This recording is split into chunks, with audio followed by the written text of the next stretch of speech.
Earlier, Blount County emergency officials say 14 homes were destroyed or damaged and 5 people were injured. ABC 3340's Chris Tatum is just back from Blount County, and he joins us now live from our Anniston newsroom with more. Chris. Well, that's right. Thanksgiving is taking on a whole new meaning for one Blount County family. They're thankful to be alive. Just take a look at this video we shot earlier today. Now, this house sits on Highway 231 near Adiana. The owner of the house, Eddie King, says he'd been watching ABC 3340's severe weather coverage. He knew there was a tornado in the area. Somehow, he felt like his family was in danger. He looked out his front door and saw the twister in a distance, headed straight for his house. Now, he admits he did exactly what weather experts say you should not do during severe weather. He and his family jumped in their car and drove away, but Eddie claims it wasn't even a minute before the tornado completely demolished his house. Now he's afraid to imagine what would have happened if he had stayed. The heavy winds toppled trees, tore down power lines, and literally ripped the carpet off the floors. We'll move on. Take some time and clean up and rebuild and build a basement or a storm shelter next time.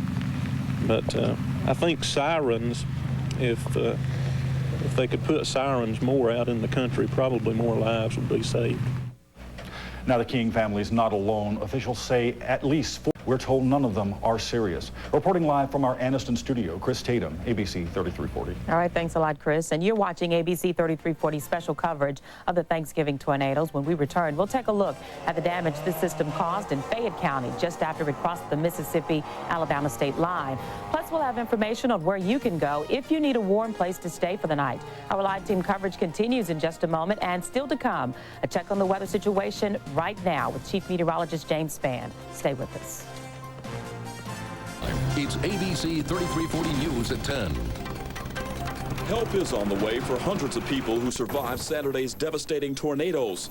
Some of them will start over with nothing left. Tonight, federal emergency workers are headed for Alabama, and the governor is also pledging support from the state. Good evening, everyone. I'm Josh Thomas. And I'm Brenda Ludun. Thanks for joining us tonight. Many people across Alabama are just starting the long process of recovery from Saturday's storms. People reported tornado damage in at least 14 Alabama counties. Most of them are in the northeastern part of the state. 4 people were killed and at least 72 injured. Some of those who survived the storms now have nothing. Their cars and homes are gone. Now they count on others for everything from meals to transportation. ABC 3340's Tiffany Craig is live in Fayette. And Tiffany, we understand the storms have actually helped bring the community together. They have, and if you've ever been to Fayette or you know anything about it, this is one of those towns where just about everybody knows everybody. So when one of your friends and neighbors has something like this to deal with, the entire community pitches in. Take a look. This behind me is one of the examples that we saw today. You see that 2x4 that's sticking out? That is actually through the hood and through the engine of that car. An example of what came through West Alabama prior to hitting the eastern side. And this is one of those areas everyone's familiar with because it's just a street away from the main drag here in Fayette. So not only are they getting the community help, but also those emergency crews that come out to help that every time a disaster like this happens. In a motel room paid for by the Red Cross, I talked to Beatrice Bellamy about what happened on Saturday. So I said, mercy, Lord, mercy, mercy.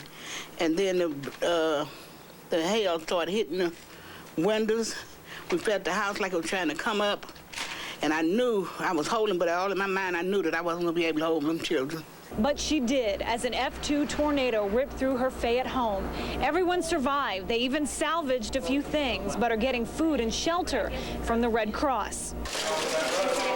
We found William and Sandy Holland taking advantage of a free meal after coming home to find their house destroyed. You just get an eerie feeling. You don't know what to say. I mean, we were standing there just trying to talk to each other and didn't know what to say, really. The Hollands were out of town and had no idea what was going on. It's almost like a loss of security. We've lost our comfort zone. We've lost our home. It's like, will it ever be the same? That no one knows, but the Hollands are now learning about the help that comes after disasters strike. And he said, well, they're paying for the rooms. And I said, well, I don't know about that, because I'd never been through nothing like this. Didn't know people who've done things like that. The Federal Emergency Management Agency is expected to be out here tomorrow. They are going to go house to house to look at all of the damage. And of course, people here have their fingers crossed that they're going to get some federal money to help them get through this disaster. But I have to tell you, people have stopped by here, people who've lived in some of these houses. Everyone has one major concern tonight, and that is the next round of weather that we're getting. Whether it's severe or not, the fact that we're going to get some rain is going to make this process of cleaning up even harder for the people here and all over the area that have been affected. We are live in Fayette. Tiffany Craig, ABC 3340. All right, Tiffany, thank you. Well, plenty of shelters are still available for people with damaged or destroyed homes. County can go to Sand Rock Baptist Church in Sand Rock, Talladega County's Church at 991 Highway 21 in Adiana. In addition to those shelters, the American Red Cross is running outreach shelter for 5/8 storm victims in St. Clair County received some recovery help from an unusual source. Teams of inmates from the St. Clair Correctional Facility helped cut down trees and clear the roads. The man who lives in this trailer knows all too well about the job. For more than a dozen years as a correction officer, he took trustees outside the walls on disaster details like this one.